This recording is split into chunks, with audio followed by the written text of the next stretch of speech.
Picture the most American image there is.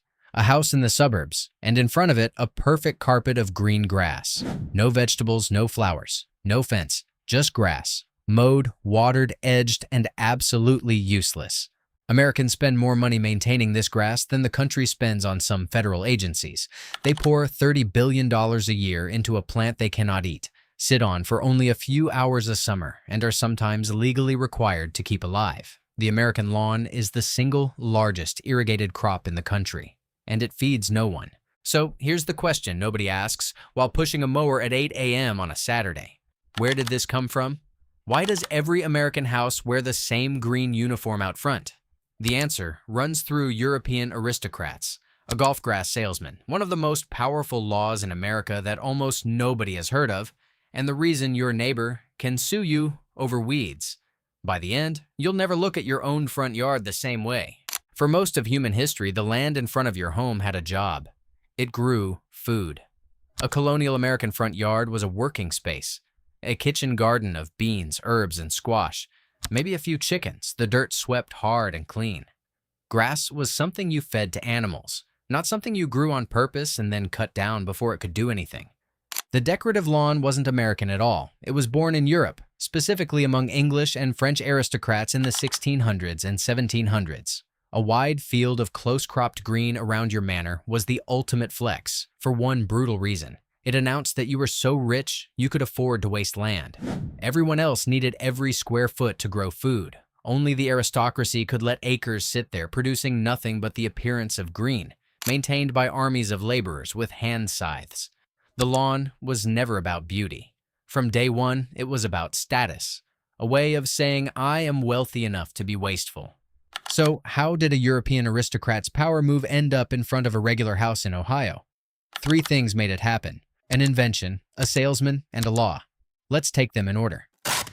Through the 1800s, the lawn stayed rare in America because keeping one was nearly impossible for an ordinary family. Cutting grass meant a scythe and real skill, or grazing animals. Then came 2 inventions that changed everything.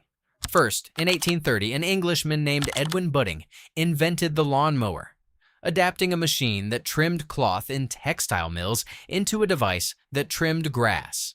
Suddenly, a single person could cut a lawn that used to need a team. Then came the suburbs and the garden hose and municipal water, which made watering grass possible without hauling buckets. The aristocrat's status symbol had just been handed a delivery system to the masses. But machines only made the lawn possible. Something had to make it mandatory, to convince millions of families that a green front yard wasn't optional, but the price of belonging. And that came after World War II with the same man and the same machine we keep finding in this story. 1947, the post-war housing boom. William Levitt built his mass-produced suburbs, and he didn't just sell houses, he sold a lifestyle with rules. Every Levittown home came with a lawn already planted, and the contract told you to mow it. Levitt said it out loud. A well-kept lawn was a sign of good character, and a neglected one let the whole neighborhood down. The lawn was sold as citizenship, and it worked because it plugged into something deeper, the post-war anxiety about fitting in. In a brand new suburb full of strangers, all earning roughly the same in nearly identical houses, how do you show you're a good, respectable, successful family?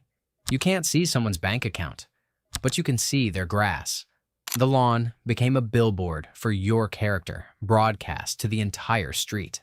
A weedy yard didn't just look bad. It signaled that something was wrong with the people inside.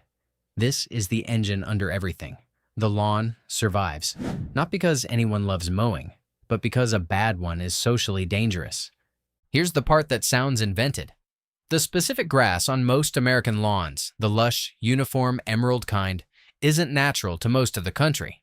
Much of it descends from seed blends promoted in the mid-1900s, and the standard for what a lawn should look like was shaped heavily by one institution, the United States Golf Association, which spent decades with the Department of Agriculture researching how to grow flawless turf for golf courses.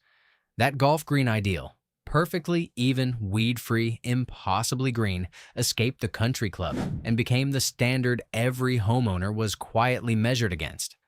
Americans have been trying to grow a golf course in their front yard ever since. mostly without knowing that's the bar.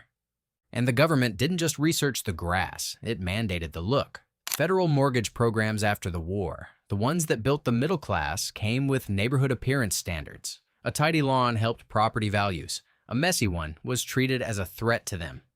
The green carpet got baked into the financial machinery of American home ownership itself. Now the detail that reframes your own front yard. In huge swaths of America, the lawn isn't a choice, it's the law. Roughly 75 million Americans live under a homeowners association.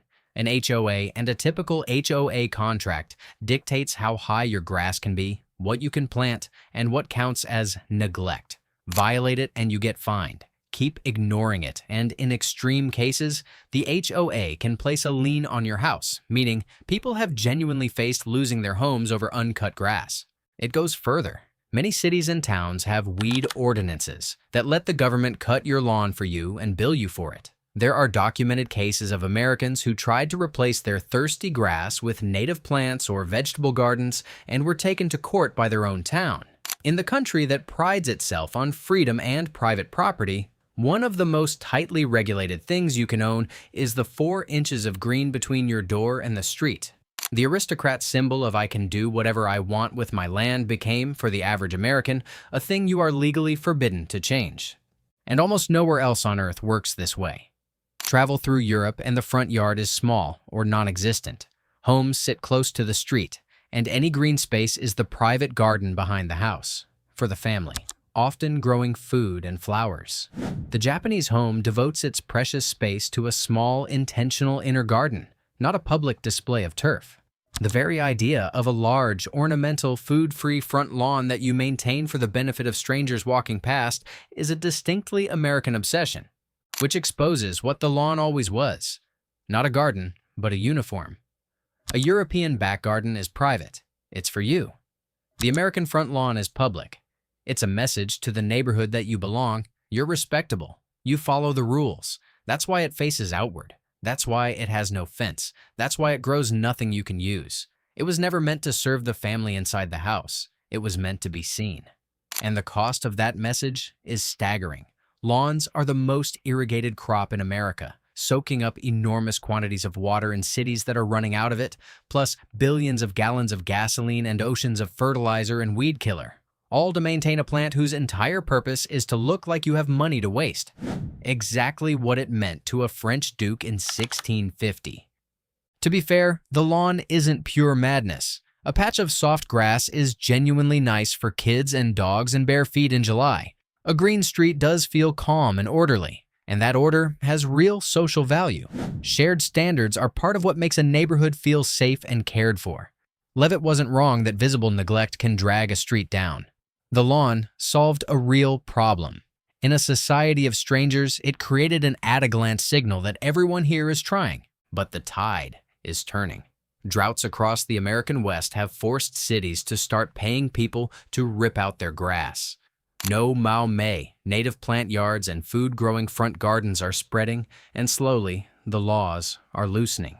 After 70 years, Americans are beginning to ask whether the most expensive plant in the country is worth it, and quietly, some are letting the aristocrats' lawn die.